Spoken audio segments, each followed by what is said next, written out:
खोल रहे हैं अपने उन 17-18 दिन के जो आपका जो लिखा जोखा है वो बता रहे हैं, तो जी न्यूज पे क्यों? पर्टिकुलर न्यूज का कोई मकसद नहीं था।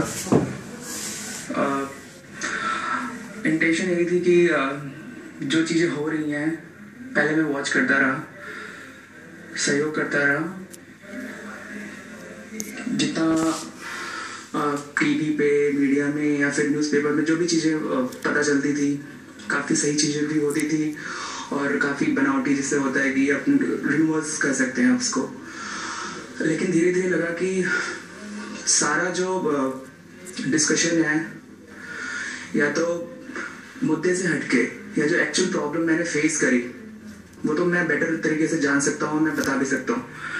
उन चीज़ों से हटके कहीं प्रोटेस्ट, कहीं लाठीचार्ज, कहीं पानी का कैनन फेंका जा रहा है और आंसू गैस के गोले फेंके जा रहे हैं, कोर्ट, फास्ट ट्रैक कोर्ट बन रही है, नेताओं के बयान आ रहे हैं, तमाम चीज़ें हो रही हैं। लेकिन एक्चुअल जो हुआ, जो प्रॉब्लम है, क्योंकि ऑटो वाला नहीं मिलता है, रात में ऑटो वाला किसी को भी जाने से मना करता है, मनमाना किराया लेता है, तो ये प्रॉब्लम है। पुलिस, एक्सीडेंट होता है, पुलिस देखती है, कुछ नहीं करती है, या राइट प्लेस पे या फिर राइट टाइम पे हॉस्पिटल लेके नहीं जाती, ये प्रॉब्लम है। केस हो जाता है, न्याय मिलने में 10-10 साल लगते हैं, या फिर जो विक्टिम मर गया तो फिर शायद केस ही बंद हो जाता है, जो भी होता होगा। तो ये हमारी जो प्रॉब्लम एक्चुअली आम आदमी की प्रॉब्लम्स हैं। इन प्रॉब्लम से हटके डिबेट, टीवी डिबेट या फिर मीडिया में ऊट पटांग सी चीजें शो ऑफ बन के रह गए। आज आप जी न्यूज के डिबेट का हिस्सा होंगे, जी न्यूज पे आप जो है अपनी बात रखेंगे, पूरे दुनिया को, देश को आप बताएंगे उस दिन हुआ क्या और हमसे में क्या सबक लेना चाहिए।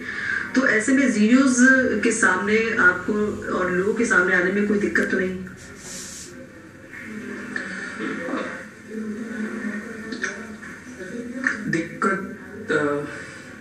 मुझे कोई दिक्कत नहीं है।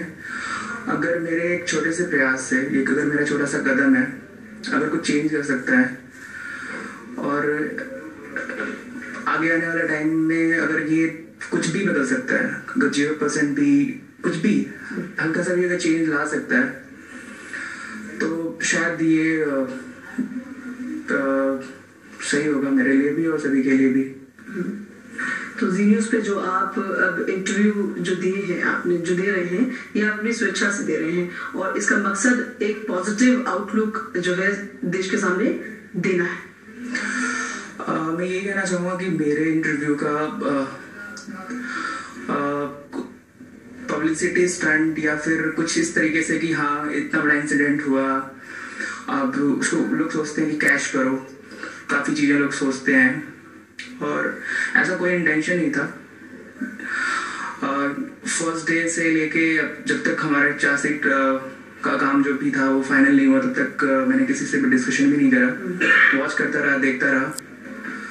और जब मुझे लगा कि हाँ अब काफ़ी चीज़ें हो चुकी हैं, अब मेरी ज़रूरत वहाँ नहीं, अब मुझे इस तरीके से भी हेल्प करनी चाहिए जो कि समाज के लिए हो सकता है।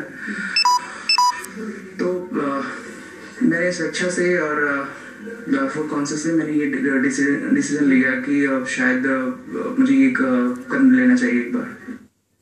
आपने देखा किस तरह देश के हीरो का दर्द उसके लफ्जों में झलक आया। हालांकि आपने सुना कि किस तरह इस हीरो ने यह भी साफ किया कि वो अपनी मर्जी से और बिना किसी दबाव के देश के सामने आया है। ये बात अलग है कि दिल्ली पुलिस हिंदुस्तान की सबसे बड़ी गवाही पर सवाल उठा रही है। छोटा सा ब्रेक लेंगे, फौरन लौटते हैं।